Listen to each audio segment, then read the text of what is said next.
우리 시대의 논객 언론인 배병유, 고영신 오늘도 초대했습니다. 두 분 어서 오십시오. 안녕하십니까? 네, 안녕하세요. 어서 오십시오. 자, 정윤회 씨 그 문건이요.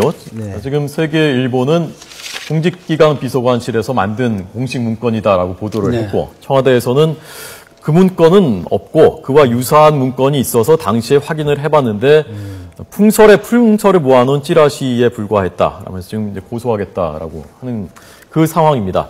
두 분은 어떻게 보셨습니까? 참, 정윤희 관련 이 사건이 왜 이렇게 자꾸 이어지는지 모르겠네. 상계의 그 보도도 지금 재판 중에 있는데, 그리고 이 청와대와 관련된 이런 의혹이나 문제가 제기되고 난 이후에 청와대 해명이 좀 딱 부러지게 좀 했으면 이렇게 막 계속 이렇게 이어지지 않을 텐데, 네네. 이 문건이 공식이든 비공식이든 이 문건이 있었다는 게 확인이 된 거 아닙니까, 사실은. 예. 다만 그 내용 자체가 사실이 아니다 이런 정도를 했는데. 아니요, 그 정확히 말씀드리면 세계일보에 사진이 나온 그 문건은 청와대는 그 문건은 아니라고 그래요? 아니라고, 예. 아니, 지금 그와 유사한 문건이 있었다. 그것을 아. 확인했다라는 것입니다. 그런데 그렇다면 우리는 진위는 잘 모르겠는데, 예. 이게 어쨌든 민정수석실과 관련돼가 나온 것이 아니겠느냐, 이렇게 느껴지더라고, 나는 신문을 보고. 예. 그런데,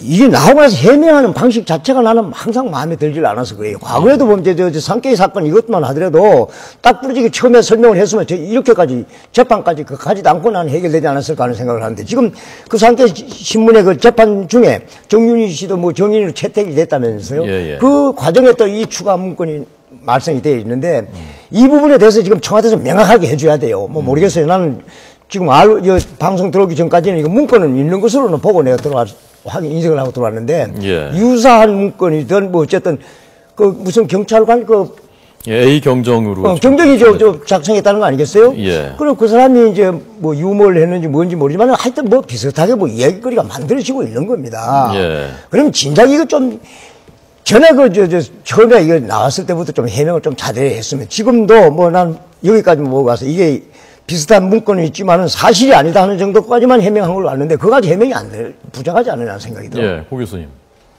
뭐, 배 대표도 말씀을 하셨습니다만은, 유사 문건은 있다는 거 아니겠습니까? 물론 그 원안을 또 보고할 때는 다른 걸로 또 좀 축약을 한다든가, 또 보고 자료를 다른 것을 더 가미해서 보고를 할 수 있으니까, 원래 공직기강 비서실에서 만들었던 그 A 경정이란가, 예. 그 행정관이 만들었던 문서고 꼭 같을 수는 없는 것이죠. 어쨌든 예.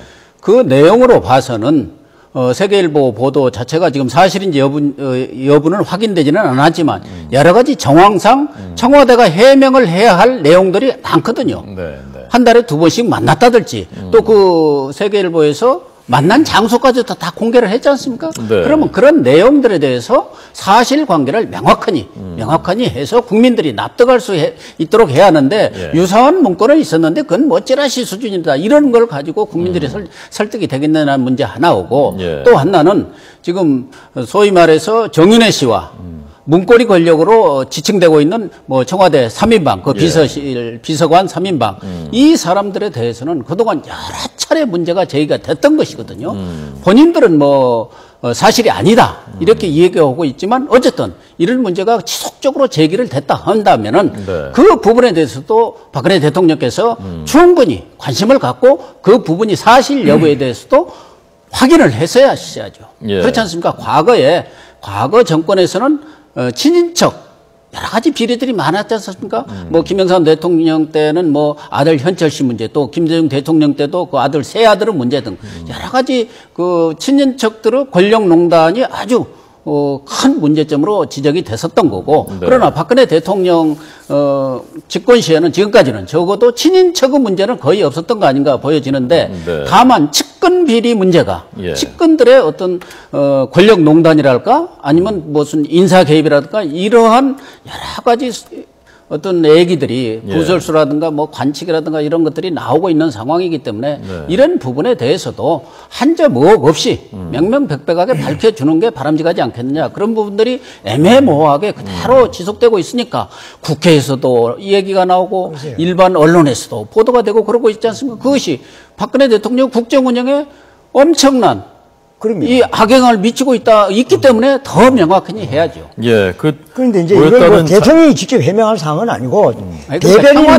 대변인 이상의 책임 있는 분, 쉽게 말하면 뭐 대통령 비서실장 같은 분이 딱 부러지게 좀 설명을 해주면은 좀 더 신뢰가 가지 않겠느냐는 생각이 들고. 예, 이게 전반적인 양상이요. 이 문건이 뭐 공식 문건이었는지 아니면 유사 문건이었는지 모르겠습니다만 이런 내용들이 담겨 있었던 것까지는 청와대가 인정을 했단 말입니다. 그 문건의 내용을 봤을 때는 뭐 약간의 권력 투쟁 같은 양상이 뭐 정윤회 씨 쪽하고 이 3인방하고 그리고 이쪽에는 뭐 김기춘 실장이나 그 당시에 공직기관 비서관이 조응천 비서관 검사 출신인데요. 그런 뭐 권력 투쟁처럼 비춰지거든요. 일단 그 문면을 봤을 때는요. 그런 측면 좀 있는 게 아닙니까? 청와대 내에서 말하자면 문고리 권력 3인방 정윤회 씨를 정점으로 그동안 알려진 대로 그런 3인방과 또 다른 권력 간에 상당한 암투가 있는 거 아니냐. 그래서 반대쪽에서 일종의 리크, 말하자면 언론한테 흘린 것 아니냐는 의심을 받을 수가 있죠. 이명박 정권 때도 초기에 그런 정도원 의원 측과 또 그 형님이신 이상득 의원 측 간에 그러한 알력이 있었고 그래서 정도원 의원 측이 그 청와대 비서관들까지를 공격을 해가지고 상당히 문제가 된 적이 있지 않습니까? 그것이 지금 박근혜 정권에 다시 들어와서 동일한 일이 반복되고 있다는 것이 아주 뭐랄까요, 조짐이 좋지 않다 할까. 그런 점에서 아직은 정권 뭐 초라고 할 수도 있는 그런 상황이기 때문에 청와대 뭐 박근혜 대통령이 관심을 갖고 또 비서실장이 이런 부분에 대해서는 좀 명확하게 조사를 해서 사실관계 여부를 밝혀서 그것이 사실일 경우 엄단을 해야죠. 아까 그 장소는요. 세계일보 보도에는 이렇게 되어 있습니다. 서울 강남권의 중식당, 일식당이라는 거고요. 그러니까 사진까지 나와 있던데. 사진도 나왔고, 뭐, 그 청담동이고, 성수대교 남단이다, 뭐, 이런 게 있었고요. 그러니까 작년 10월부터 이 보고서가 만들어진 게 올해 1월 6일이니까, 그때까지 매달 2번씩 정기 모임을 했다라는 것이 세계일보의 보도고, 여기에 대해서 아까 민경욱 대변인 얘기는 본인들은 그 모임에 참석했다고 지목된 당사자들은 그 장소에 가본 적도 없다라고 말하고 있다라는 그 얘기였습니다. 근데 문제는 나는 박근혜 대통령이 저걸 보고를 받았다면 저걸 뭐 조치가 있었을 것이 아니겠냐. 이번에 받았습니다. 받았다. 그래서 나는 박근혜 대통령 개인적인 성품을 난 짐작을 합니다만은 받고 그냥 넘어가지는 않았으리라고 생각해요. 그래서 아마 이거는 대통령이 모르는 상황이 아니겠느냐는 생각하고요. 그 다음에 이게 이제 올라가면은 청와대 비선 조직이나 비선 실세가들이 막 의혹이 정폭된 거는 실제 이상으로 정폭된 것이 충분히 짐작이 가요. 그런데 여기에 중심이 이제 정윤회 씨가 이제 중심에 서 있고 그 다음에 이제 그게 해가지고 옛날 인사 잘못된 거 불통 이것도 이제 거기다 다 연관해서 해석을 하고 있는 것이 정치권이나 일반 상당 부분인데 지금까지 청와대 해석하는 거는 뭐 사실이 아니다. 그거는 뭐 유언비어다. 이런 식으로 얘기하면 통상적으로 해명할 수 있는 수준이거든. 그거는 그거까지 안 믿어요. 그리고 또 대변인이 보통 상황 같으면 모르겠습니다만은 이런 사항은 대통령의 저하고 직접 관련되는 문제인데 정말 수석, 비서실장 이런 분들이 아주 무게 있게 좀 해줘야죠. 내가 확신을 가지고 이렇게 한다. 이렇게 해줘야지. 더군다나 이 문제는 사실은 그 세계일보 보도에 따르면은 이 문건이 만들어지고 뭐 한 달 정도 지나서 그 문건을 직접 만들었던 말하자면 그 문건을 조사를 했던 행정관이 경찰 경정 A 경정으로 이렇게 나와 있습니다만은 한 달 만에 좌천성 인사로 다시 원직 복귀가 됐고 경찰로 돌아왔고요. 조응천 공직기강 비서관도 뭐 2, 3개월 후에 뭐 특별한 이유 없이 교체가 됐다는 것이죠. 그러니까 이 문건이 만들어짐으로 해서 정치적 후폭풍으로 이렇게 인사됐다는 거고 또 이 사안은 뭐 바로 이것과 관련된 건 아닙니다만은 어쨌든 지난 7월에도 박영선 전 그 원내대표 새정치민주연합의 원내대표가 이재만 총무비서관이 말하자면 청와대 문서를 가지고 청와대를 나와서 특정인한테 보고를 한다는 그런 첩보가 있다는 것을 국회에서 이미 이 얘기를 한 바가 있거든요. 그러면 그런 사안들이 지속적으로 이렇게 나왔을 때는 청와대에서 당연히 그 부분에 대해서는 명확한 규명을 했었어야 하고 또 하나는 지금 정윤회 씨는 뭐 현재 공직에 있지 않으니까 그렇다 하더라도 특히 이 3인방이라는 분도 있지 않습니까? 문고리 3인방이라는 분들은 어쨌든 박근혜 대통령이 청와대 가기 전 정말 정치를 시작할 때부터 지금까지 모셨던 분들 아닙니까? 그러면 자기들이 지속적으로 정치권 내외에서 문제가 됐을 때는 그것이 얼마나 자기가 모시던 박근혜 대통령한테 정치적 부담 여러 가지에서 부담이 된다는 것을 안다면은 정말 처신을 깨끗하게 깨끗하게 했어야 하는데 그런 부분들이 뭔가 문제가 있기 때문에 지속적으로 이렇게 이 얘기들이 나오고 있는 거 아니겠습니까? 예. 그런 부분으로 봐서는 아주 안타깝습니다. 네. 사실은 이런 부분들은 본인들이 깨끗하게 물러나는 게 저는 옳다고 봅니다. 뭐 자잘못을 떠나서 이런 것이 문제가 됐을 때는 사실은 그런 것에 대해서 깨끗하게 정리를 하면은 그 문제가 그러니까 끝나는 세명 다 거고. 옷 벗고 청와대에서 나오는 게 좋겠다. 제가 볼 때는 그렇습니다. 예. 근데 조금 거슬러 올라가면 말이죠. 참 그 공직자로서는 품위를 가지신 분인데 김기춘 비서실장께서 4월 16일 대통령 일정 7시 안에 돼서 어디 계시는지 모르겠다. 그 답변이 악재 중에 악재입니다. 네. 비서실장이 대통령실 일정을 말이야 그 동정을 답변하면서 청와대 영내에 있었는지 뭐 어디 모르겠다고 이렇게 답변하는 방법이 어디 있어요? 말할 수 없다고 여러 가지 고려를 해가지고 그렇게 말씀을 했겠습니다만은 예. 그게 모든 의혹을 정폭시키는 시발점이 돼버린 거예요. 이것도 마찬가지입니다. 정상적인 같으면 사실이 아니면 청와대 대변인 이거는 사실이 아니고 뭐 유언배고 이렇게 딱 확인해주면 아 그렇구나 이렇게 동의를 할 수 있는데. 네.